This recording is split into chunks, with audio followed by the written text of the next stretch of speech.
1985 ಆಗ್ರಾದಿಂದ 17 kilometre ದೂರದ ಬಾಡ್ಗಾಂವ್ ಎಂಬ ಹಳ್ಳಿ. ಅಲ್ಲಿರುವ 2 ವರ್ಷದ ಬಾಲಕ ಟೀಟು ಯಾನೆ ತೋರನ್ ಸಿಂಗ್ ಮಾತನಾಡಲಾರಂಭಿಸಿದ. 2 ವರ್ಷದ ಮಗು ಮಾತನಾಡುವಾಗ ತಂದೆ ತಾಯಿಯವರಿಗೆ ತುಂಬ ಖುಷಿಯಾಯಿತು. ಆದರೆ ಈ ಮಗು ಸ್ವಲ್ಪ ವಿಚಿತ್ರ ರೀತಿಯಲ್ಲಿ ಮಾತನಾಡಲಾರಂಭಿಸಿತು.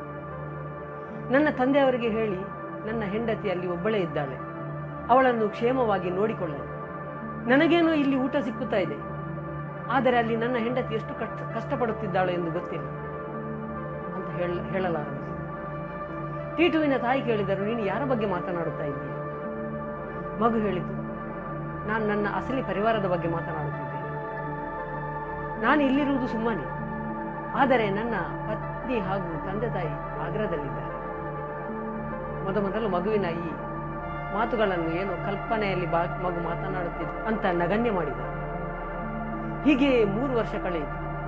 1988ರಲ್ಲಿ ಟೀಟು 5 ವರ್ಷದವನಾದಾಗ ಅವನ ಮಾತುಗಳು ಇನ್ನೂ ವಿಚಿತ್ರ ರೀತಿಯಲ್ಲಿ ಬರಲಾರಂಭಿಸಿದ. ಟೀಟು ಹೇಳಲಾರಂಭಿಸಿದ, ನನ್ನ ಹೆಸರು ಸುರೇಶ್ ವರ್ಮಾ. ಆಗ್ರಾದಲ್ಲಿ ನನ್ನ ಪರಿವಾರವಿದೆ. ನನ್ನ ಪತ್ನಿ ಉಮಾ ಇದ್ದಾಳೆ. ನನಗೆ 2 ಜನ ಮಕ್ಕಳಿದ್ದಾರೆ, ರಾಮು ಮತ್ತೆ ಸೋಮು. ನನ್ನ ತಂದೆಯ ಹೆಸರು ಚಂದಾ ಭಾರತಿ. ಆಗ್ರಾದಲ್ಲಿ ನನ್ನದೊಂದು ಬಂಗಲೆ ಇದೆ. ಮಾತ್ರವಲ್ಲ, ಆಗ್ರಾದ ಸದರ್ ಬಜಾರ್ನಲ್ಲಿ ಸುರೇಶ್ ರೇಡಿಯೋ ಹೆಸರಿನ ನನ್ನದೊಂದು ಅಂಗಡಿ ಇದೆ. ಅಷ್ಟು ಮಾತ್ರವಲ್ಲ, ಸಂಜೆ ನಾನು ಅಂಗಡಿ ಬಂದ್ ಮಾಡಿ ನನ್ನ ಫಿಯೆಟ್ ಕಾರ್ನಲ್ಲಿ ಮನೆಗೆ ಬರುವ ಹೊತ್ತಿಗೆ 2 ಜನ ದುಷ್ಕರ್ಮಿಗಳು ನನ್ನ ತಲೆಗೆ ಗುಂಡು ಹೊಡೆದು ನನ್ನನ್ನು ಸಾಯಿಸಿದರು. ಅಲ್ಲಿಂದ ನನ್ನನ್ನು ಆಸ್ಪತ್ರೆಗೆ ಕೊಂಡೊಯ್ಯಲಾಯಿತು. ಆಸ್ಪತ್ರೆಯಲ್ಲಿ ನನ್ನನ್ನು ಪೋಸ್ಟ್ ಮಾರ್ಟಮ್ ಮಾಡಲಾಯಿತು ಮತ್ತು ನನ್ನ ಹೆಣವನ್ನು ಸ್ಮಶಾನದಲ್ಲಿ ಸುಟ್ಟು ನನ್ನ ಬೂದಿಯನ್ನು ಯಮುನಾ ನದಿಯಲ್ಲಿ ಬಿಸಾಡಲಾಯಿತು. ಮಾತನಾಡಲಾರಂಭಿಸಿದಂದಿನಿಂದ ಇಂದಿನವರೆಗೆ ವಿಚಿತ್ರ ರೀತಿಯಲ್ಲಿ ಮಾತನಾಡುತ್ತಿದ್ದರೂ ಕೂಡ ಇಂದು ಅವನು ಆಡಿದ ಈ ಮಾತುಗಳು ಮನೆಯವರನ್ನು ತಲ್ಲಣಗೊಳಿಸಿತು. 5 ವರ್ಷದ ಹುಡುಗನೊಬ್ಬ ತನ್ನ ಹೆಂಡತಿ ಮಕ್ಕಳ ಬಗ್ಗೆ ಮಾತನಾಡುತ್ತಾನೆಂದರೆ ಮನೆಯವರಿಗೆ ವಿಚಿತ್ರವೆನಿಸಿತು. ಮಾತ್ರವಲ್ಲ, ಹಿಂದಿನ ಜನ್ಮದಲ್ಲಿ ಯಾವ ರೀತಿ ನಾನು ಸತ್ತೆ ಎಂಬುದಾಗಿ ಕೂಡ ಹೇಳುತ್ತಾ ಬಂದಾಗ ಮನೆಯವರಿಗೆ ವಿಚಿತ್ರವೆನಿಸಿತು. ಟೀಟು ಹೇಳುತ್ತಿದ್ದ ಈ ಮಾತುಗಳು ಇಡೀ ಗ್ರಾಮದಲ್ಲಿ ಪಸರಿಸಲ್ಪಟ್ಟರು. ಗ್ರಾಮದ ಜನರು ಮಾತನಾಡಿಕೊಂಡರು, ಟೀಟುವಿನ ಮೈ ಮೇಲೆ ದೆವ್ವ ಬಂದಿದೆ ಅಂತ. ದಿನ ಕಳೆದಂತೆ ಟೀಟುವಿನ ಸ್ವಭಾವ ತುಂಬಾ ವಿಚಿತ್ರವೆನಿಸಿತು. 5 ವರ್ಷದ ಹುಡುಗನಾಗಿದ್ದರೂ ಕೂಡ ಒಬ್ಬ ಪ್ರಬುದ್ಧ ವ್ಯಕ್ತಿಯ ನಡವಳಿಕೆಯನ್ನು ತೋರಲಾರಂಭಿಸಿದ. ಅವನು ತನ್ನ ತಂದೆ ತಾಯಿಯ ಈ ಬಡತನದ ಬಗ್ಗೆ ಗೇಲಿ ಮಾಡಲಾರಂಭಿಸಿದ. ಒಮ್ಮೊಮ್ಮೆ ಹೇಳುತ್ತಿದ್ದ, ನನ್ನ ಹೆಂಡತಿ ಇಂತಹ ಹರಿದ ಬಟ್ಟೆಗಳನ್ನು ಹಾಕುವುದಿಲ್ಲ. ನನ್ನ ಹೆಂಡತಿ 2-3 ಸಾವಿರ ರೂಪಾಯಿಯ ಬಟ್ಟೆಗಳನ್ನೇ ಹಾಕುತ್ತಾಳೆ. ಈ ಕೆಟ್ಟ ಬಡತನದ ಗುಡಿಸಲಿನಲ್ಲಿ ನಾನು ಇರುವುದಿಲ್ಲ. ನಾನು ನನ್ನ ಬಂಗ್ಲೆಗೆ ಹೋಗುತ್ತೇನೆ. ಹಾಗಂತ ಮಾತನಾಡುತ್ತಾ ಅವನು ತನ್ನ ಬ್ಯಾಗ್ ಪ್ಯಾಕ್ ಮಾಡಲಾರಂಭಿಸಿದ. ಮನೆಯವರ ಯಾವ ಮಾತಿಗೂ ಟೀಟು ಬಗ್ಗಲೇ ಇಲ್ಲ. ಮಾತ್ರವಲ್ಲ, ನಾನು ಆಗ್ರಾಕ್ಕೆ ಬಸ್ಸಲ್ಲಾಗಲಿ ಟ್ರೈನಲ್ಲಾಗಲಿ ಹೋಗುವುದಿಲ್ಲ. ನನ್ನದಾದ ಒಂದು ಫಿಯೆಟ್ ಕಾರಿದೆ, ನಾನು ಅದರಲ್ಲಿಯೇ ಹೋಗುತ್ತೇನೆ. ನಾನಿಲ್ಲಿ ವ್ಯರ್ಥವಾಗಿ ದಿನಗಳನ್ನು ಕಳೆಯುತ್ತಿದ್ದೇನೆ ಎಂಬ ಈ ಎಲ್ಲ ಮಾತುಗಳು ತಂದೆ ತಾಯಿಯವರನ್ನು ಚಿಂತೆಗೀಡು ಮಾಡಿ ಅದರಿಂದ ಅವರು ಒಂದು ನಿರ್ಧಾರಕ್ಕೆ ಬಂದರು. ಟೀಟುವಿನ ಹಿರಿಯ ಅಣ್ಣ ಅಶೋಕ್ನೊಂದಿಗೆ ಸಮಾಲೋಚಿಸಿ ಟೀಟುವಿನ ಈ ಮಾತುಗಳ ಸತ್ಯತೆಯನ್ನು ಪರಾಮರ್ಶಿಸಬೇಕೆಂದು ನಿರ್ಧರಿಸಿದ. ಟೀಟುವಿನ ಅಣ್ಣ ಅಶೋಕ್ ತನ್ನ ಗೆಳೆಯನೊಂದಿಗೆ ಆಗ್ರಾದ ಸದರ್ ಬಜಾರಿಗೆ ರೈಲಿನಲ್ಲಿ ಹೊರಟ. ಟೀಟು ದಿನಾಲು ಹೇಳುತ್ತಿದ್ದ ಸದರ್ ಬಜಾರ್ನಲ್ಲಿ ಇರುವ ಸುರೇಶ್ ರೇಡಿಯೋ ಅಂಗಡಿಯನ್ನು ಹುಡುಕಾಡಲು ಅವರು ಆಗ್ರಾದ ಸದರ್ ಬಜಾರ್ಗೆ ಬಂದರು. ಆಗ್ರಾದ ಸದರ್ ಬಜಾರ್ನಲ್ಲಿ ಎಲ್ಲೆಲ್ಲೂ ಹುಡುಕಾಡಿದರೂ ಕೂಡ ಅವರಿಗೆ ಸುರೇಶ್ ರೇಡಿಯೋ ಹೆಸರಿನ ಅಂಗಡಿಯೇ ಸಿಗಲಿಲ್ಲ. ಹುಡುಕಾಡಿ ಸೋತ ಇಬ್ಬರು ಗೆಳೆಯರು ಒಂದು ಕಡೆ ಚಿಂತೆಯಲ್ಲಿ ಕುಳಿತಾಗ ಎದುರಿಗೆ ಒಂದು ಬೋರ್ಡ್ ಕಾಣಸಿಗುತ್ತದೆ. ಆ ಬೋರ್ಡನ್ನು ನೋಡಿದಾಗ ಅಶೋಕ್ನ ಕಾಲ ಅಡಿಯ ನೆಲವೇ ಕುಸಿದಂತಾಯಿತು. ಯಾವ ಸುರೇಶ್ ರೇಡಿಯೋ ಹೆಸರಿನ ಅಂಗಡಿಯ ಬಗ್ಗೆ ಟೀಟು ದಿನಾಲು ಮನೆಯಲ್ಲಿ ಮಾತನಾಡುತ್ತಿದ್ದನು, ಅದೇ ಅಂಗಡಿ ಕಣ್ಣ ಮುಂದೆ ನಿಂತಿತ್ತು. ಅಶೋಕ್ ಯೋಚಿಸಲಾರಂಭಿಸಿ, ಹಾಗಾದರೆ ಟೀಟು ದಿನ ಮನೆಯಲ್ಲಿ ಹೇಳುತ್ತಿದ್ದ ಸುರೇಶ್ ರೇಡಿಯೋ ಹೆಸರಿನ ಅಂಗಡಿ ಇದೆ. ಹಾಗಾದರೆ ಮನೆಯಲ್ಲಿ ಟೀಟು ಆಡುತ್ತಿದ್ದ ಮಾತುಗಳೆಲ್ಲ ಸತ್ಯವೇ? ಹಾಗಾದರೆ ಟೀಟು ನಿಜವಾಗಿ ಸುರೇಶ್ ವರ್ಮಾ ಎಂಬ ಹೆಸರಿನ ವ್ಯಕ್ತಿಯ ಪುನರ್ಜನ್ಮ? ಅಶೋಕ್ಗೆ ಯೋಚನೆ ಮಾಡಿ ಎಲ್ಲ ಗೊಂದಲಕ್ಕೀಡಾಯಿತು. ಟೀಟುವಿನ ಮಾತುಗಳ ಸತ್ಯಾಸತ್ಯತೆಯನ್ನು ಅರಿಯಬೇಕೆಂದು ಅಂಗಡಿಯೊಳಕ್ಕೆ ಹೊರಟ. ನಮಸ್ಕಾರ ಸ್ನೇಹಿತರೆ, ನಾನು ನಿಮ್ಮ ಸುಭಾಶ್ರೀ. ವಿಸ್ಮಯ ಲೋಕ ಚಾನೆಲ್ಗೆ ಸ್ವಾಗತ. ಉತ್ತರ ಪ್ರದೇಶದ ಆಗ್ರಾದಲ್ಲಿ ನಡೆದ ಸತ್ಯ ಘಟನೆಯೊಂದನ್ನು ಆಧರಿಸಿ ಒಂದು ವಿಡಿಯೋವನ್ನು ಮಾಡಿದ್ದೇನೆ. ಇದು ಯಾವುದೇ ವದಂತಿಗಳಲ್ಲ, ಸುಳ್ಳು ಅಲ್ಲ, ಊಹಾಪೋಹ ಸಂಗತಿಗಳಲ್ಲ. ಸತ್ಯ ಘಟನೆಯೊಂದನ್ನು ಆಧರಿಸಿದ ನೈಜ ಕಥೆ ಇದು. ವಿಡಿಯೋವನ್ನು ಸಂಪೂರ್ಣವಾಗಿ ನೋಡಿ, ಲೈಕ್ ಮಾಡಿ, ಕಮೆಂಟ್ ಮಾಡಿ, ಸಬ್ಸ್ಕ್ರೈಬ್ ಮಾಡಿ. 1983ರಲ್ಲಿ ಸುರೇಶ್ ವರ್ಮಾ ಎಂಬ ಹೆಸರಿನ ವ್ಯಕ್ತಿಯೊಬ್ಬ ಆಗ್ರಾದಲ್ಲಿ ಬಿಸ್ನೆಸ್ ಮ್ಯಾನ್ ಆಗಿದ್ದ. ಸುರೇಶ್ ರೇಡಿಯೋ ಎಂಬ ಹೆಸರಿನ ಒಂದು ಅಂಗಡಿ ಆತನ ಹೆಸರಲ್ಲಿತ್ತು. ಆಗ್ರಾದಲ್ಲಿ ಆತನದೊಂದು ದೊಡ್ಡ ಬಂಗಲೆ ಇತ್ತು. ಮನೆಯಲ್ಲಿ ಹೆಂಡತಿ ಉಮಾ ಹಾಗೂ 2 ಜನ ಮಕ್ಕಳು, ಜೊತೆಗೆ ಅಪ್ಪ ಅಮ್ಮ ಎಲ್ಲ ಒಂದೇ ಬಂಗಲೆಯಲ್ಲಿ ವಾಸವಾಗಿದ್ದರು. 1983 28 ಆಗಸ್ಟ್ ಸಂಜೆಯ ಹೊತ್ತಿಗೆ ಸುರೇಶ್ ವರ್ಮಾ ತನ್ನ ಅಂಗಡಿ ಬಂದ್ ಮಾಡಿ ತನ್ನದೇ ಫಿಯೇಟ್ ಕಾರ್ನಲ್ಲಿ ಮನೆಗೆ ಬರುತ್ತಾ ಇದ್ದ. ಮನೆಯ ಗೇಟಿನ ಹತ್ತಿರ ಬಂದಾಗ ಜೋರಾಗಿ ಹಾರ್ನ್ ಮಾಡಿದ.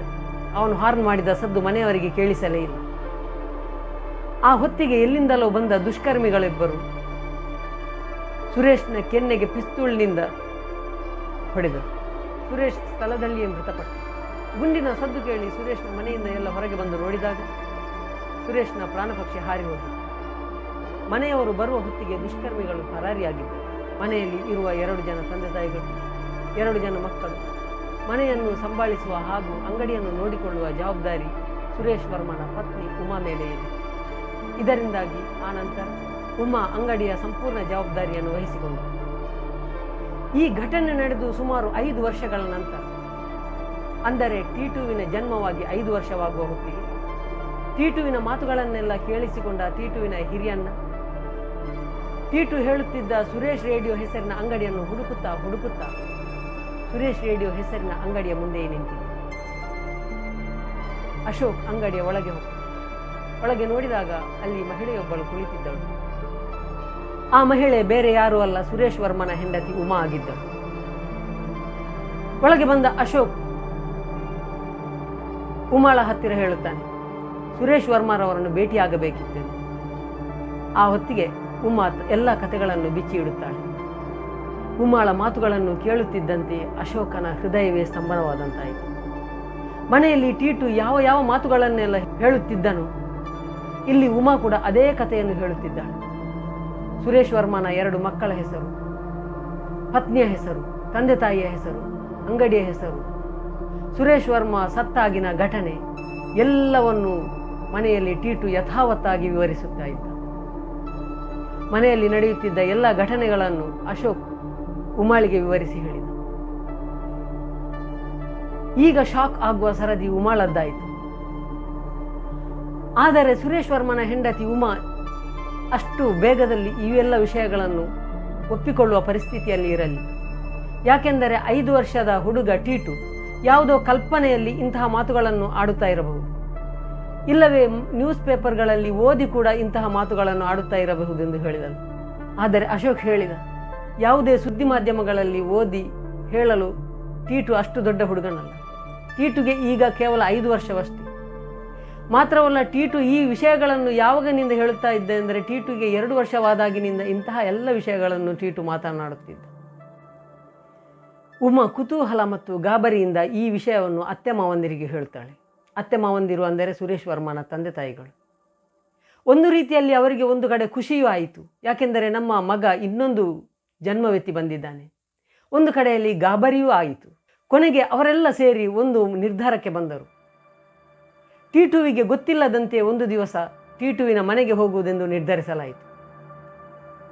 ಟಿಟುವಿಗೆ ಗೊತ್ತಿಲ್ಲದೆ ಸುರೇಶ್ ವರ್ಮನ ಫ್ಯಾಮಿಲಿಯೆಲ್ಲ ಒಂದು ದಿನ ಹಳ್ಳಿಯಲ್ಲಿರುವ ಟಿಟುವಿನ ಮನೆಗೆ ಹೋಗುವುದೆಂದು ನಿರ್ಧರಿಸಲಾಯಿತು.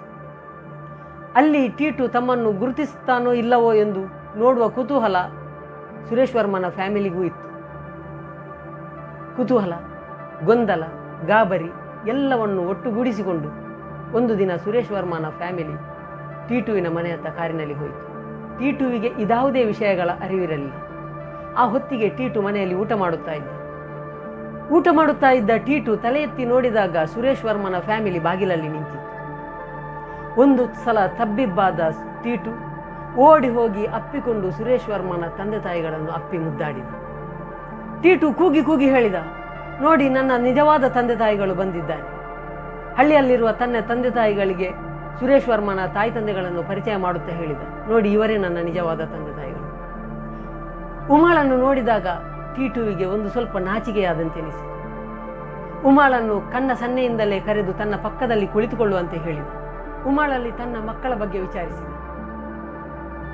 ಡೋಲ್ಪುರದ ಜಾತ್ರೆಯಲ್ಲಿ ತಾನು ಆಡುತ್ತಿದ್ದ ಮಾತುಗಳನ್ನು ಉಮಾಳೊಂದಿಗೆ ಕೇಳಿದ. ಉಮಾಳಿಗೆ ನಿಜವಾಗಿಯೂ ಆಶ್ಚರ್ಯವಾಯಿತು. ಯಾಕೆಂದರೆ ಡೋಲ್ಪುರದ ಜಾತ್ರೆಯಲ್ಲಿ ತಾನು ಮತ್ತು ಸುರೇಶ್ ವರ್ಮ ಇಬ್ಬರೇ ಆಡುತ್ತಿದ್ದ ಮಾತುಗಳು ಟೀಟುವಿಗೆ ಹೇಗೆ ಗೊತ್ತಾಯಿತು? ಮಾತನಾಡುತ್ತಾ ಸುರೇಶ್ ವರ್ಮನ ಫ್ಯಾಮಿಲಿ ಎದ್ದು ಹೊರಟಿತು. ಬಾಗಿಲಿಂದ ಹೊರಗೆ ಬರುವಾಗ ಟೀಟುವಿಗೆ ಸುರೇಶ್ ವರ್ಮನ ಫ್ಯಾಮಿಲಿ ಮಾರುತಿ ಕಾರಿನಲ್ಲಿ ಬಂದದ್ದು ಗೊತ್ತಾಯಿತು. ತಕ್ಷಣ ಟೀಟು ಕೇಳಿದ, ನನ್ನ ಫಿಯಟ್ ಕಾರಿಯಲ್ಲಿ? ಇದನ್ನು ಕೇಳಿದ ಮನೆಯವರಿಗೆ ಗಾಬರಿಯಾಯಿತು. ನಿಜವಾಗಿಯೂ ಸುರೇಶ್ ವರ್ಮನ ಹತ್ತಿರ ಫಿಯಟ್ ಕಾರೇ ಇದ್ದದ್ದು. ಸುರೇಶ್ ವರ್ಮನ ಮರಣಾನಂತರ ಆ ಫಿಯಟ್ ಕಾರನ್ನು ಮಾರಲಾಗಿತ್ತು. ಟೀಟು ಹೋಗಿ ಕಾರಿನಲ್ಲಿ ಕುಳಿತ. ಆ ತನಕ ಕಾರನ್ನೇ ನೋಡಿರದ ಟೀಟು ಕಾರಿನ ಮ್ಯೂಸಿಕ್ ಸಿಸ್ಟಮ್ ಆನ್ ಮಾಡಿದ. ಸುರೇಶ್ ವರ್ಮನ ಅಣ್ಣನ ಸಹಾಯದಿಂದ ಒಂದಷ್ಟು ದೂರ ಕಾರನ್ನು ಓಡಿಸಿದ ಕೂಡ. ಎಲ್ಲರಿಗೂ ತುಂಬಾ ಆಶ್ಚರ್ಯವೆನಿಸಿತು. ಯಾವಾಗ ಟೀಟುವಿಗೆ ಅವರು ತನ್ನನ್ನು ಅವರ ಜೊತೆ ಒಯ್ಯುವುದಿಲ್ಲ ಎಂದು ಗೊತ್ತಾಯಿತು, ಟೀಟು ಕೆಂಡಮಂಡಲನಾದ. ಹಳ್ಳಿಯಲ್ಲಿರುವ ತನ್ನ ತಂದೆ ತಾಯಿಗಳ ಜೊತೆ ಜಗಳಾಡಲಾರಂಭಿಸಿದ. ಸುರೇಶ್ ವರ್ಮನ ತಂದೆ ತಾಯಿಗಳನ್ನು ಅಪ್ಪಿ ಗೋಳಾಡಲಾರಂಭಿಸಿದ. ಮನಸ್ಸು ಕರಗಿದ ಸುರೇಶ್ ವರ್ಮನ ತಂದೆ ತಾಯಿಗಳು ಟೀಟುವನ್ನು ಆಗ್ರಾಕ್ಕೆ ಒಂದು ದಿನ ಕೊಂಡೊಯ್ಯುವುದಾಗಿ ಮಾತು ಕೊಟ್ಟರು.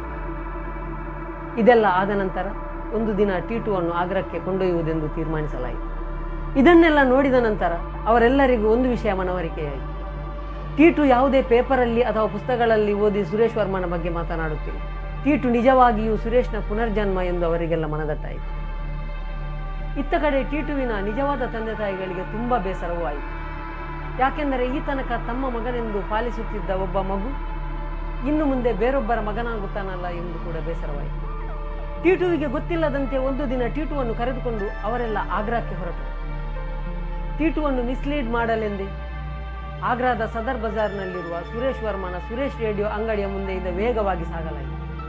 ಆಗ ಟೀಟು ಕೂಗಿ ಹೇಳಲಾರಂಭಿಸಿದ, ಸ್ವಲ್ಪ ನಿಧಾನವಾಗಿ ನಡೆಯಿರಿ, ಯಾಕೆ ಅಷ್ಟು ವೇಗವಾಗಿ ಹೋಗುತ್ತೀರಾ? ನನ್ನ ಅಂಗಡಿ ಕಳೆದು ಹೋಯಿತು, ಹಿಂದಕ್ಕೆ ಬನ್ನಿ. ಮೊದಲ ಬಾರಿಗೆ ಆಗ್ರಾದ ಸದರ್ ಬಜಾರ್ನಲ್ಲಿರುವ ಸುರೇಶ್ ವರ್ಮನ ಅಂಗಡಿಯನ್ನು ಟೀಟು ಗುರುತಿಸಿದ್ದ. ಅಲ್ಲಿಂದ ಕಾರನ್ನು ನಿಧಾನವಾಗಿ ಹಿಂದಕ್ಕೆ ತಂದು ಸುರೇಶ್ ರೇಡಿಯೋ ಹೆಸರಿನ ಅಂಗಡಿಯ ಮುಂದೆ ನಿಲ್ಲಿಸಲಾಯಿತು. ತಕ್ಷಣ ಕಾರಿಂದ ಇಳಿದ ಟೀಟು ಅಂಗಡಿಯೊಳಗೆ ಹೋಗಿ ತನ್ನ ಕುರ್ಚಿಯಲ್ಲಿ ಕುಳಿತುಕೊಂಡ. ಯಾವ ರೀತಿ ಸುರೇಶ್ ವರ್ಮ ಆ ಕುರ್ಚಿಯಲ್ಲಿ ಕುಳಿತು ತನ್ನ ಚಲನವಲನಗಳನ್ನು ಮಾಡುತ್ತಿದ್ದನೋ ಅದೇ ರೀತಿ ಟೀಟುವಿನ ಅಂಗಾಂಗಗಳು ಕೂಡ ಅದೇ ರೀತಿಯ ಚಲನವಲನಗಳನ್ನು ಮಾಡುತ್ತಿತ್ತು. ಇದನ್ನು ನೋಡಿದ ಉಮಾಳಿಗೆ ತುಂಬ ಶಾಕ್ ಆಯಿತು. ತನ್ನ ಮರಣ ನಂತರ ಅಂಗಡಿಯ ಯಾವ ಭಾಗಗಳನ್ನು ರಿನೋವೇಟ್ ಮಾಡಲಾಗಿತ್ತು ಎಂಬುದನ್ನು ಕೂಡ ಟೀಟು ನಿಖರವಾಗಿ ಗುರುತಿಸಿದ. ರಸ್ತೆಯಿಂದ ವೇಗವಾಗಿ ಸಾಗಿದಾಗ ಟೀಟು ಸುರೇಶ್ ರೇಡಿಯೋ ಹೆಸರಿನ ಅಂಗಡಿಯನ್ನು ಗುರುತಿಸಿದ್ದು ಮಾತ್ರವಲ್ಲ, ಅಂಗಡಿಯ ಒಳಗೆ ಬಂದು ಅಂಗಡಿಯಲ್ಲಿರುವ ಎಲ್ಲ ಪರಿಕರಗಳನ್ನು ಗುರುತಿಸಿದ್ದು. ಇವೆಲ್ಲವೂ ಸುರೇಶ್ ವರ್ಮನ ಪುನರ್ಜನ್ಮ ಟೀಟು ಎಂಬುದನ್ನು ಸಾಬೀತುಪಡಿಸುತ್ತಿದ್ದವು. ಟೀಟುವನ್ನು ಅಲ್ಲಿಂದ ಸುರೇಶ್ ವರ್ಮನ ಬಂಗಲೆಗೆ ಕೊಂಡೊಯ್ಯಲಾಯಿತು. ಸುರೇಶ್ ವರ್ಮನ ಮಕ್ಕಳು ಬೇರೆ 5-6 ಜನ ಮಕ್ಕಳೊಂದಿಗೆ ಆಟವಾಡುತ್ತಾ ಇದ್ದರು. ಆ 5-6 ಮಕ್ಕಳ ನಡುವಿನಿಂದ ಟೀಟು ತನ್ನ ಸುರೇಶ್ ವರ್ಮನ ಮಕ್ಕಳನ್ನು ಬೇರೆಯಾಗಿಯೇ ಗುರುತಿಸಿದ.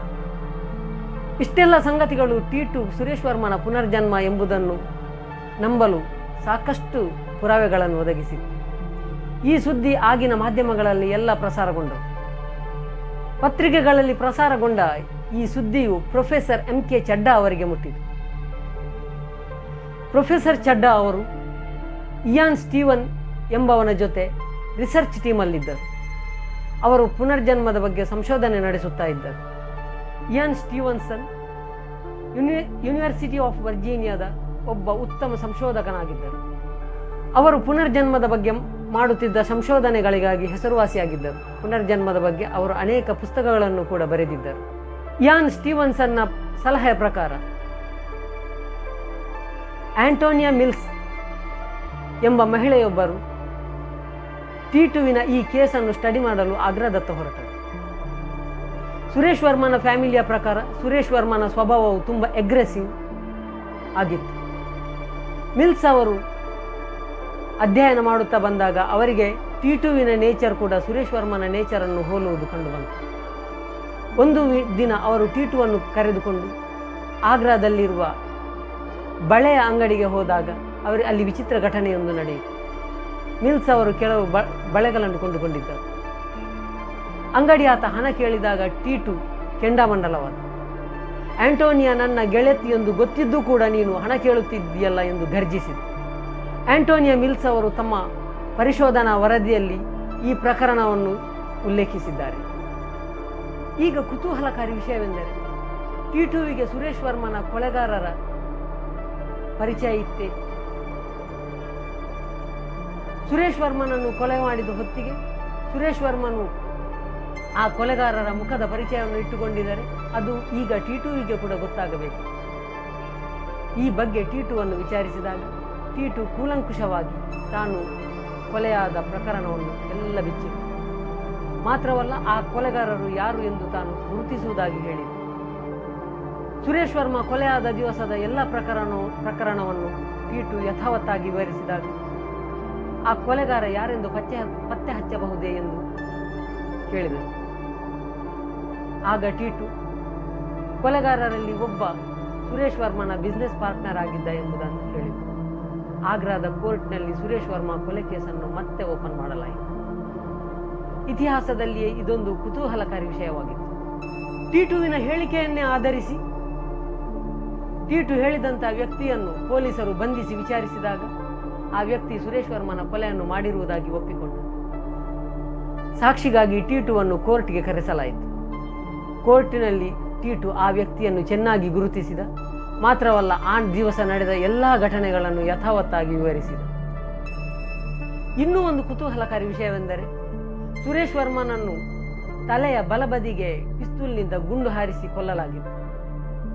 ಟೀಟುವಿನ ತಲೆಯನ್ನು ಬೋಲಿಸಿ ನೋಡಿದಾಗ ಟೀಟುವಿನ ಬಲ ತಲೆಯಲ್ಲಿ ಅದೇ ಗುಂಡೇಟಿನ ಗುರುತಿತ್ತು.